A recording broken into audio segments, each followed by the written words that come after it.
Alright guys, good stuff and welcome back. Today we're going to continue on our discussions around base management, but this time we'll be taking a greater focus on facility modifications and which ones this onion would consider to hold the most benefits for a self-sustaining base. Come and have a seat and we'll talk. Hey guys, what's up? So for those who have been following with my base management guides, you may have heard some of the mods that I consider the most beneficial, but I did not cover everything that one will likely need to maximize their survival in the Nightmare Zone. Well, regardless of facility mods in the Standard Zone, I get by just fine. My question is, what really changes in the Nightmare Zone that requires the use of modifications? Fair question, so we'll start there. Junior? Alright, for those of you that have had at least some experience in the Nightmare Zone, you'll already have a pretty good idea of why modifications are so valuable. But to put it plainly, surviving in the Nightmare Zone is much more expensive and less forgiving to mistakes or resource abuse.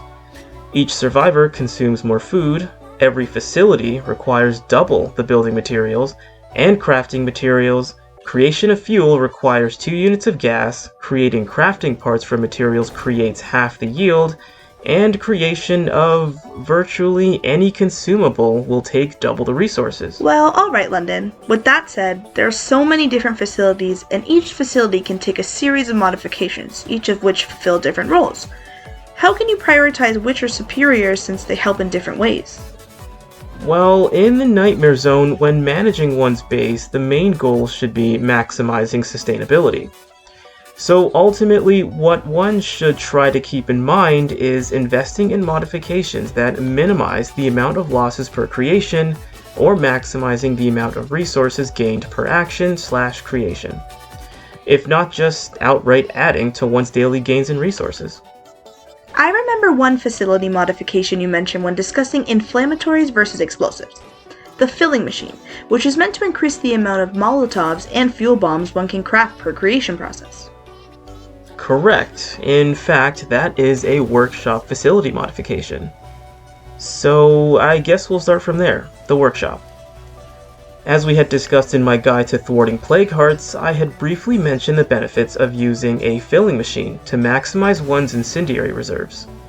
Given the versatility of Molotovs and fuel bombs, a filling machine will ease the frequency of re-upping one's stock of incendiary offensive measures.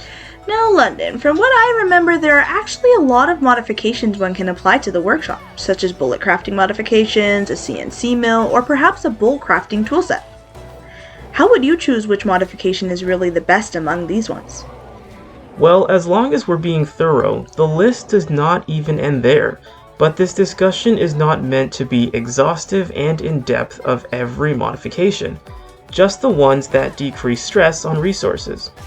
But, carrying on, let's not forget that modifications can always be switched out. Personally, I would say each of those modifications rule the roost in regards to the most effective use of resources for greater consumables. With the bullet crafting modifications, unfortunately they come in 5 separate units. One for small caliber handgun ammo, one for high caliber handguns, one for rifle/assault weapons, one for shotgun shells, and the last for explosive and 50 caliber rounds. The CNC mill allows one to create 90 crafting parts for 6 units of building materials, which is more efficient than scrapping materials for parts. One can also use this at the forge facility for greater output, but it does come with a fuel cost.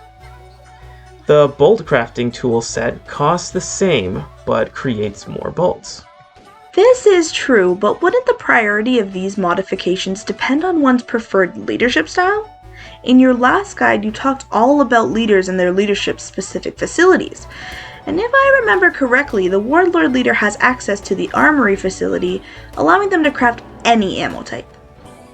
You bring up a very important point. If one has the Warlord as their leader, then the CNC mill takes priority, since all ammo can be created, and bolts, though important, aren't as easy to lose as bullets, nor as important in this onion's opinion. Alright, let's do the infirmary next. From what I think I remember about the infirmary mods, there aren't really any mods that add to one's resource stock, but there is the pill press, which allows one to craft more painkillers for the same cost of meds. That is correct. Now, that is the only facility mod that actually eases the cost of med use. But I can only speak for myself when I say that acquiring painkillers has not really been an issue due to random occurrences of community members scouting for helpful supplies. Otherwise, the only other modification I would highly suggest is the biochem station. Oh yes, you made reference to this one when discussing hostile survivors, because it allows one to craft the most potent deterrents to hostile survivors. Also, it maximizes one's chance of survival when taking them on. Exactly.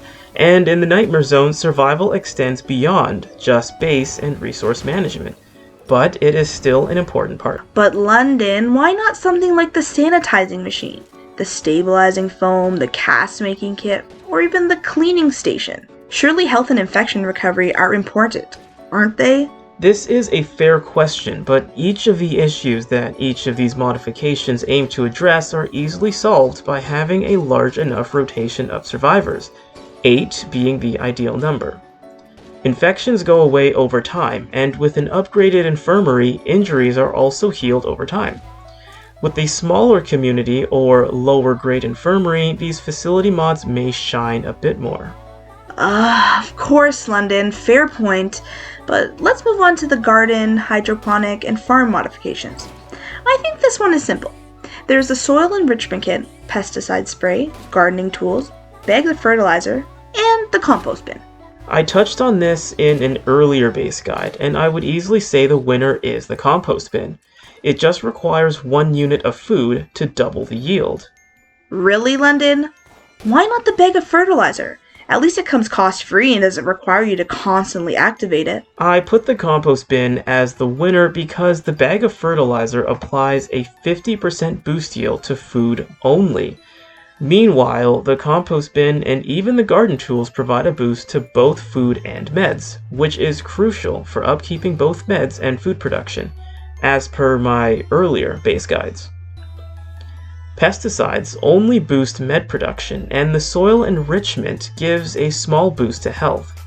The compost bin is the most versatile and provides the most yield. I guess that makes sense. Are there any other facilities that are important? Perhaps lounge and sleeping areas? The command center or the storage unit? I would say the command center has an important facility mod, and one that I would say is paramount in having a self-sustaining base, at least with the method I use anyway. In Miss Onion's opinion, nothing beats the signal booster, which allows one to have 2 extra outpost slots. As for sleeping quarters, the only worthwhile addition one can have are morale boosting effects. The best one I've seen is the white noise machine. And I assume that the storage unit is pretty much the same.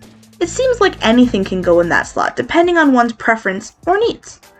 As for the lounge, the best facility mod I've seen is the minibar, which provides 25 morale. There's also board games, an Xbox console, and a collection of reference books to boost experience rate. Other facilities like the kitchen would arguably benefit most from the slow cooker to provide 10 units of morale. Or there's the fighting gym, which has free weights for an extra 10 units of health, and the all-in-one workout system, which provides 5 unit increase to health and stamina. I would say that is just about all the— Wait, you forgot the shooting range. I believe there are only 2 facility mods, the brass collector and the motorized target, which simply speeds up facility actions by 30 and 50%. That, however, should be everything. Thank you, Mascara. Now, acquiring all these facility mods will likely take a significant amount of time, and it's even possible that they will not show in a given playthrough, unless of course you're trying to survive 100 days in the Nightmare Zone, in which case you are quite likely to come across virtually every modification at some point. Whoa! 100 days? Are people really that crazy about surviving? Well, it is a tough achievement, and some people, like myself, would work hard to get there. I think by following the guides I provide, maybe, just maybe, they will be able to survive 100 days. But anyways, as we had discussed in our previous guide about leadership styles, the trader is easily the best leader for acquiring most of the facility mods, since they can call traders for every resource category. Otherwise though, that is all this onion. And this onion.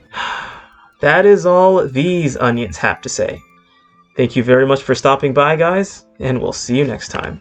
Bye guys. See you soon.